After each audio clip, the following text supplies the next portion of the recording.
Welcome to Viewpoints, brought to you by Cherie, the leading provider of public safety software and training. My name is Cherie Bartram, and I will be your host and presenter today. A little bit about us at Cherie before we get started. We are an international leader in public safety training and technology, with products geared toward providing tools to help responders stay safe and educated, as well as keeping the public safe. For those of you who are new to our podcast, we offer a monthly podcast with a variety of guests geared toward public safety topics, as well as monthly webinars and a diverse offering of training courses offered through our apprentice portal.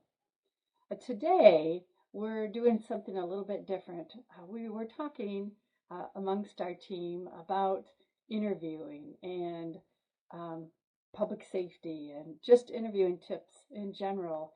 And I had shared some stories about my own experiences, and we got to talking about how helpful that might be for some of you. So that's what we're going to do today. We're going to go over interviewing and all that it takes.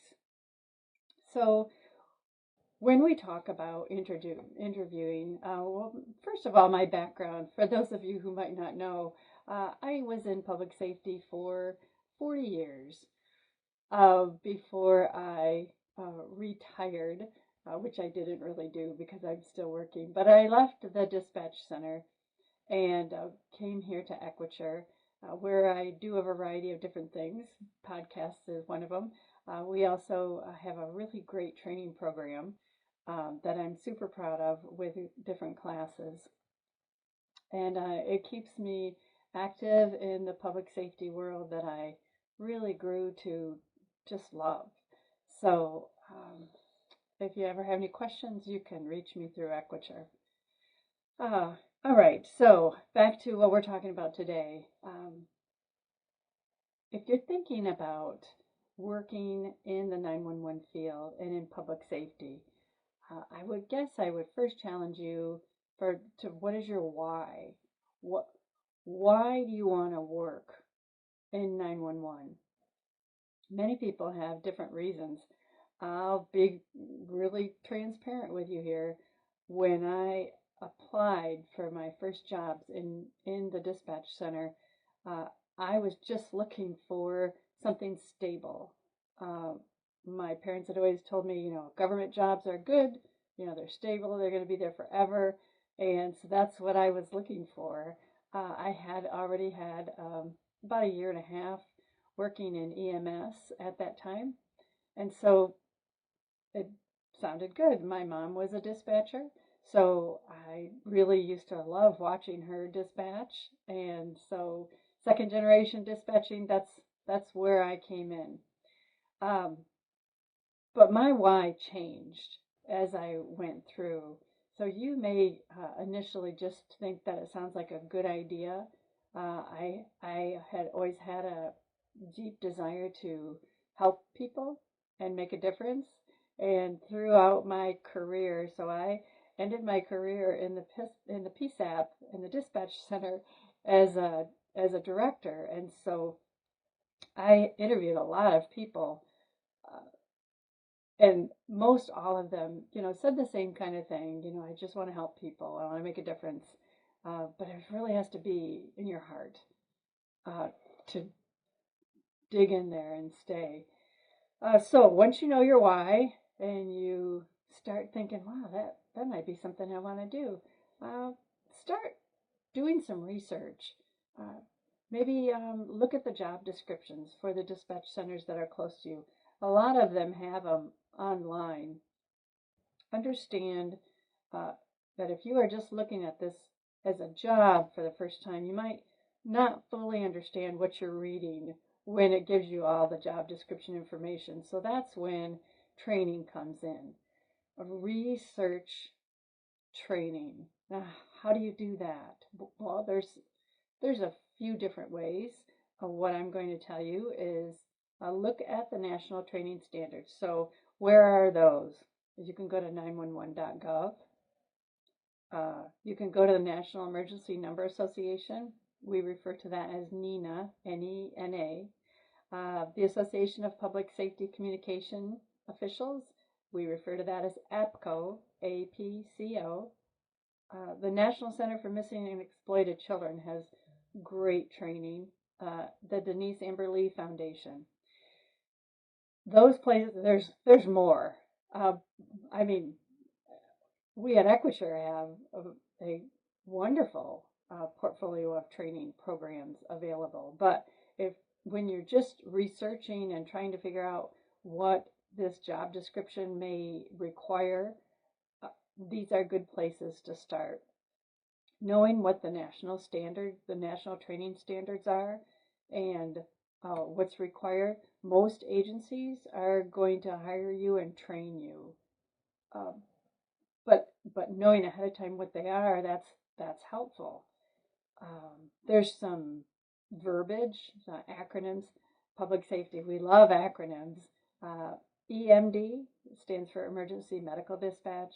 EFD, Emergency Fire Dispatch. EPD, Emergency Police Dispatch. So those are different protocols that many agencies use, and depending on the agency you're looking at, they may have a specific company that they use and that they train their people on. These are all things that you can research online, but depending on your motivation, if you want to be one step ahead, so why would you want to do that? Well, whether you have experience or not, knowing the agency that you're applying to is always a great idea.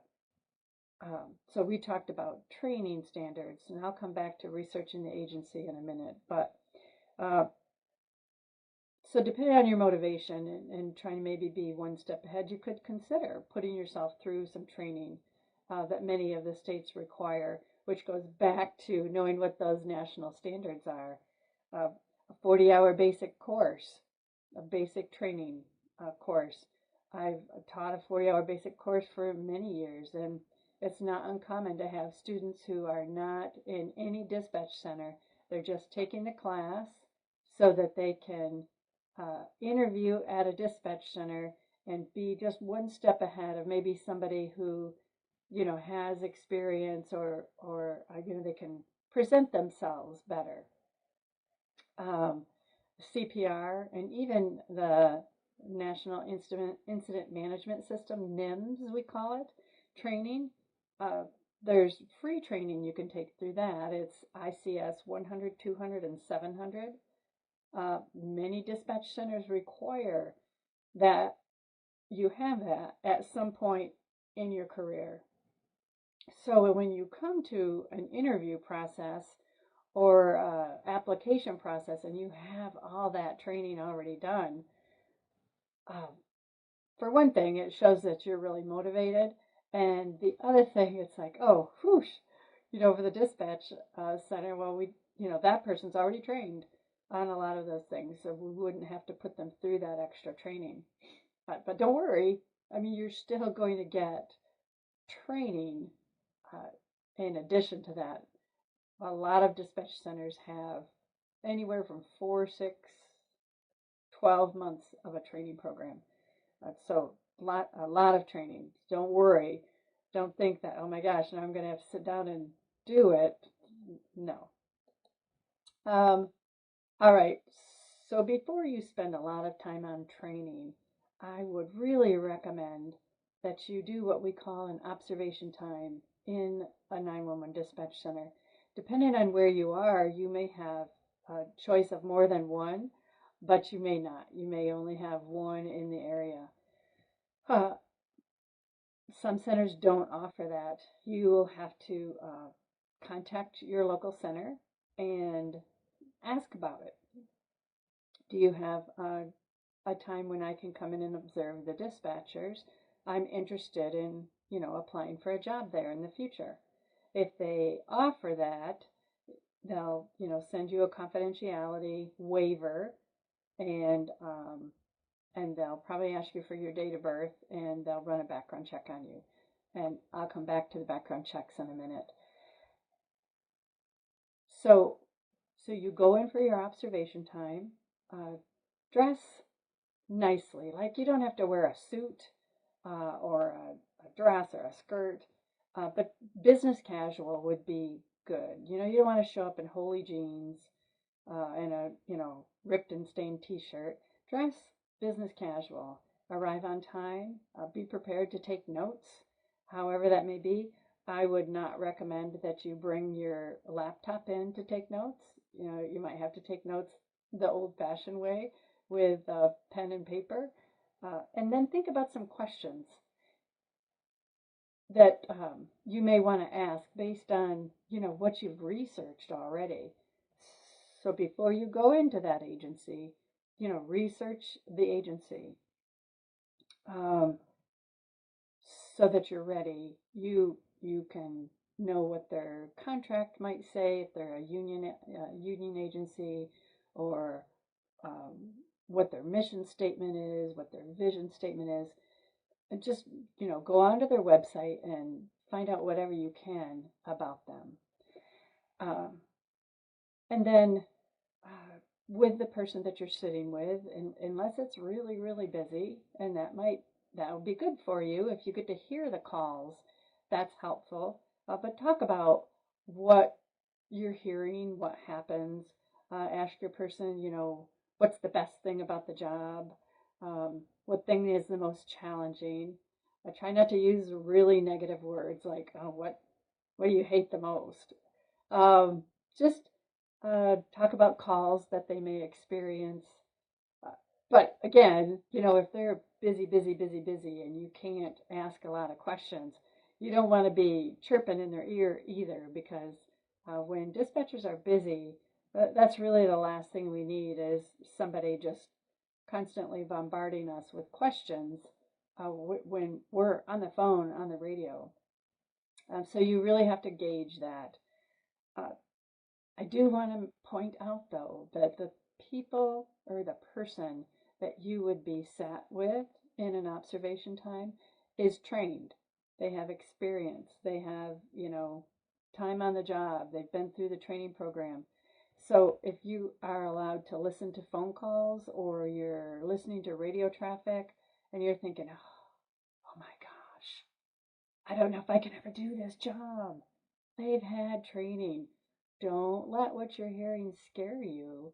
You're gathering information to see if this is something that interests you. If it interests you, but it's just kind of nerve-wracking watching an experienced dispatcher multitask, that's doing a couple things at the same time, and switch tasking.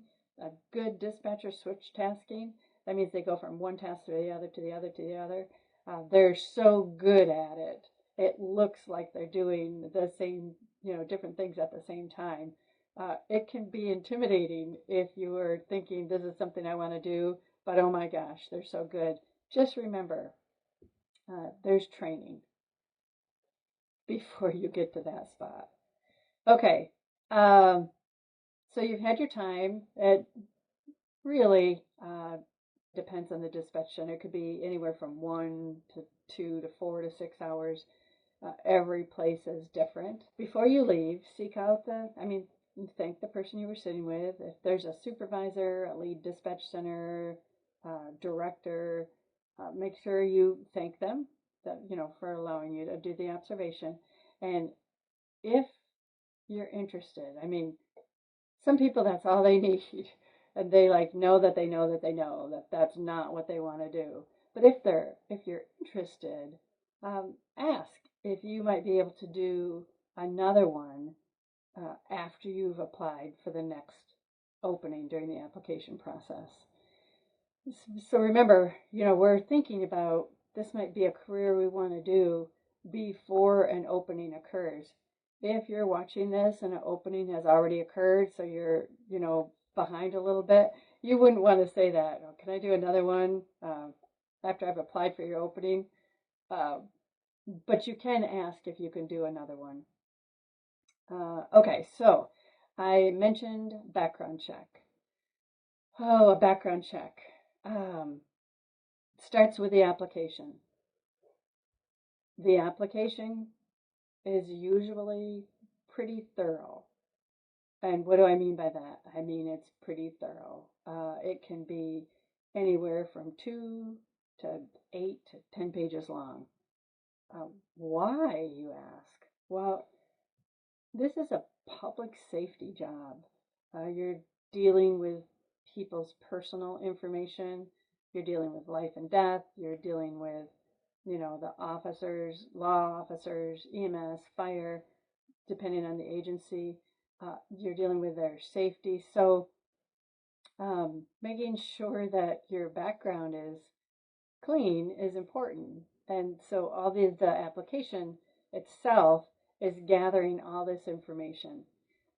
Don't skip any of the questions. Answer them honestly. Include all the information. Maybe one of the questions is, have you ever had contact with law enforcement? If you've gotten a ticket for speeding, then you've had contact with law enforcement. Write it down. Even if you're not 100% sure what the date is, you put the approximate year and the approximate date. Failing to include it may look like you're trying to hide something. So you don't want to do that. Okay, so we've got that done. So that's the application. I'll go into what they do with that application here in a minute. The testing process. So what is that? You may have a testing process as part of the screening. Not all agencies do that. Some agencies do. Testing is important. It gives the agency maybe a baseline of where you are. You don't necessarily have to have any prior knowledge or job experience to do well on it. It may include some general questions about the 911 profession, but remember, you've done some research already, so you should have some general knowledge. I remember when I applied my very first dispatch center, I was asked about a perpetrator. I don't remember the exact question, but I remember that was a term, perpetrator, that I had no idea what it was. I didn't know how to answer the question. And so I think I made something up the first time. When I was hired part-time. 4 months later, they interviewed me again for a full-time position. I still didn't know what perpetrator was. And I remember my supervisor saying, Cherie, you should have looked that up by now. So I was so nervous that I wasn't going to get the promotion because I didn't know what a perpetrator was. By the way, a perpetrator is like the bad guy, the person who is who did the whatever. So anyway, it would be really hard to study for any kind of a testing process. If you've done your research, especially if you are new to the field with no prior knowledge, it will certainly help you score higher if there are any job-related questions. But it's just one tool out of several that are used, as a screening tool for the dispatch center. Okay, so the next step would be the interview process. It may take weeks or months to get there. You apply, in January, and, by June, you haven't heard anything. You're like, oh, I guess I'm just not going to be hired. Not necessarily the case. Sometimes these processes move very slow. Some agencies will keep in touch with their applicants regarding the status of the process, regarding their status as an applicant. Some agencies will notify you that you are going to be moving forward in the process, or that you're not. But not all agencies do that. So consider that that you may want to reach out, after a few months if you haven't heard anything. But this is where I was talking about doing the extra observation time if you could. If you've already done one, you could do maybe a second. If you haven't done one, and you've been waiting, this would be a good time to schedule a second observation time. When you're notified of your interview, if you're unsure of the time commitment, make sure to ask. The interview process can be, long. They may have multiple interviews set up for you for the day. You may have one panel of interviews with your peers and another panel of interview with supervision, and they may want to do a typing test on you, or I don't know. Every agency is different. If you've seen one PSAP, that's Public Safety Answering Point. That's the dispatch center. If you've seen one, you've just seen one. They all operate a little bit differently. So be prepared for multiple interview panels. Make sure, again, that you've researched the agency. Read any online information you can find, meeting minutes, union contracts, the history of the agency, who the director, the operations manager, the lieutenant in charge of the agency. Find everything you can and just be prepared that way.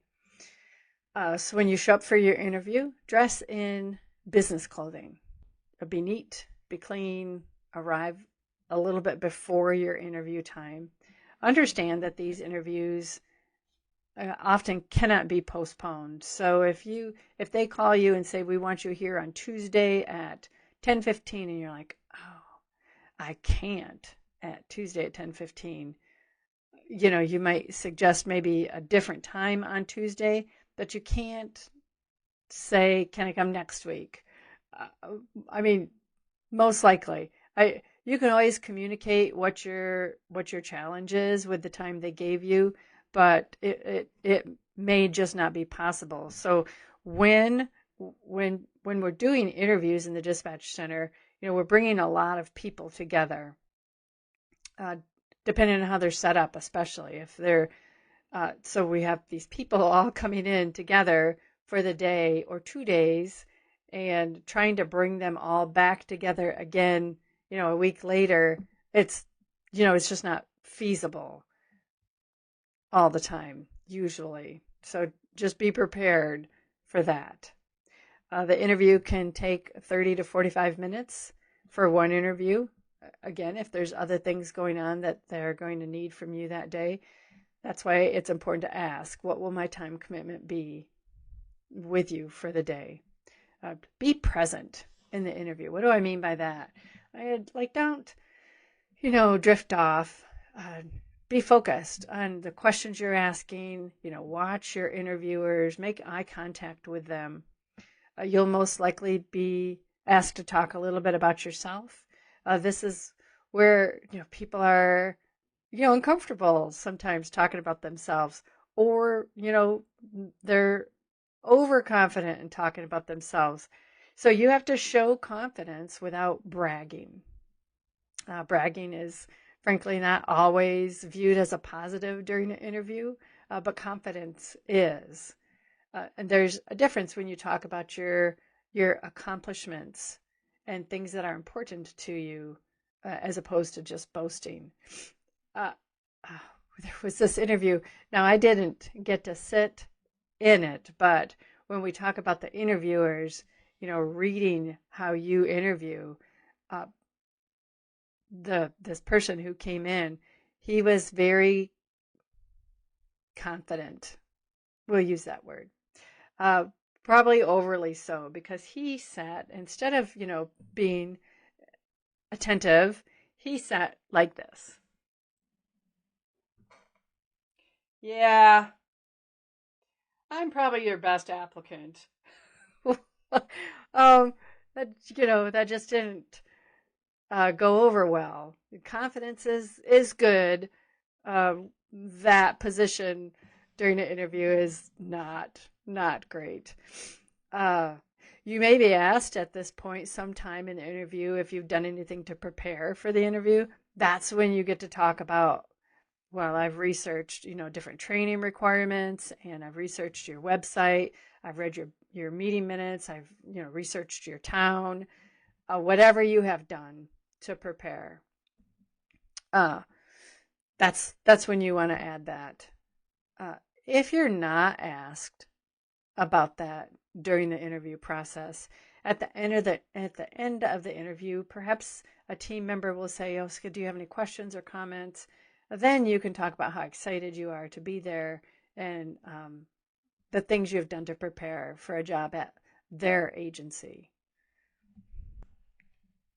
Then a couple days later, go ahead and send an email to the person who initially contacted you, just thanking them for the opportunity to interview. It just shows interest, right? Okay, so background check. What is a background check? It's very thorough. Remember, your application was very thorough, uh, and sometimes the application isn't that long. It's maybe just a couple pages. And when you move on to the background, then you'll be given a packet. And in the packet will be this very long application. That's the 10, 14 page document that you have to fill out. And it will also have everything that they need from you. So what is that? Well, they'll want recent credit scores, perhaps, educational transcripts. So if you've graduated from a college, high school, you may be asked to provide copies of those. And sometimes you only have a short amount of time to get all of that together. So try and make it a priority because those documents have to be handed in correctly finished, thoroughly finished and on time. If there's something that's slowing you up, like you can't get your college transcripts or you don't have proof of a high school diploma or a GED, you communicate that. Say, I've had to reach out and, get this document. I don't know when I'm going to get it back. When the background check actually starts, it's usually assigned to a background investigator.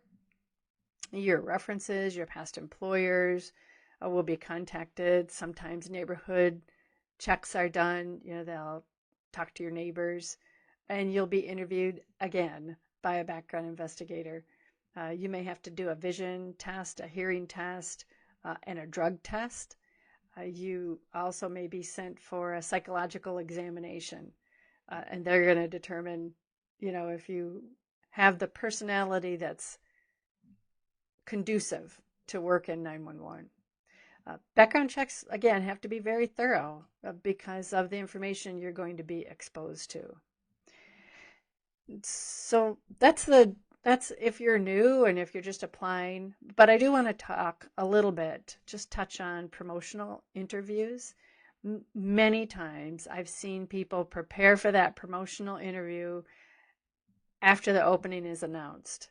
And I would say that it's not that it's too late then, but your actions, what you do, what you give, all of that is taken into consideration during a promotion. I remember attending a class earlier in my career where the instructor talked about how to be the position before the position is available. And I always took that to heart. So what does that mean? So if you want to be the director, what you just start doing director things? Or, if you want to be a supervisor, you start doing supervisor things before you have the title? No, it's more of an action and an attitude that you portray. Remember what your why is. Early on in my career, really early on in my career, I personally had goals that I wanted to be in leadership. What was my why? They're pretty simple. I wanted to make a difference. I really, really wanted to make a difference. I had great examples of leadership, and I had poor examples of leadership for the people who had been my bosses over the years. And I just knew in my heart that I could do a good job and I could make a difference because I always recognized that it didn't matter who the leader was. If the dispatch center wasn't happy, and if the employees weren't recognized and taken care of, then you could have the best visionary leader in the world, and the center would fail.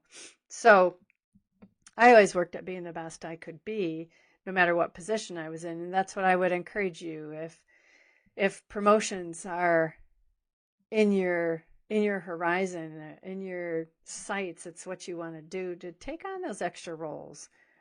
Quality assurance, find out what that is. Quality improvement, finding some topics for quality improvement, and saying, hey, I'd like to send that out to the dispatch team and do some quality improvement training. Being those leaders, being a communication training officer, a CTO, all of those little things that are available. And sometimes they don't pay a dime extra. Sometimes they do, sometimes they don't. When I was in that position of looking at those different jobs that were available, or those different tasks, it honestly didn't occur to me that maybe I should be paid extra because they were fun. So you got to look at what's fun too. And those organizations I talked about earlier. So if you're already in the dispatch center and you're looking at a promotion, get involved in those organizations too, because they will certainly be able to offer you a lot. And then, just our last plug, because I am here at Equiture, we do have a lot of training available for, promotional processes for brand new dispatchers. And so you could always reach out to us as well. So I hope that helped you, just a little bit of the whole interview process.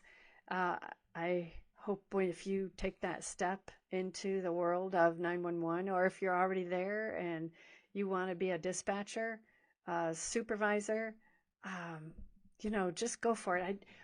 The one last thing I want to say is getting an education may or may not be important for your agency, like getting a further college education. But if it's something you've always wanted to do and you're looking at a promotion, just take one class at a time. I mean, time is going to pass, whether you're taking a college class or not. So if you just take one class a semester, one class, eventually you'll have an associate's degree, because even if you're not taking that class, time's still going to go by. So that's all I have for you today. I hope you found it helpful, and I hope you have a great day. Thanks for being you.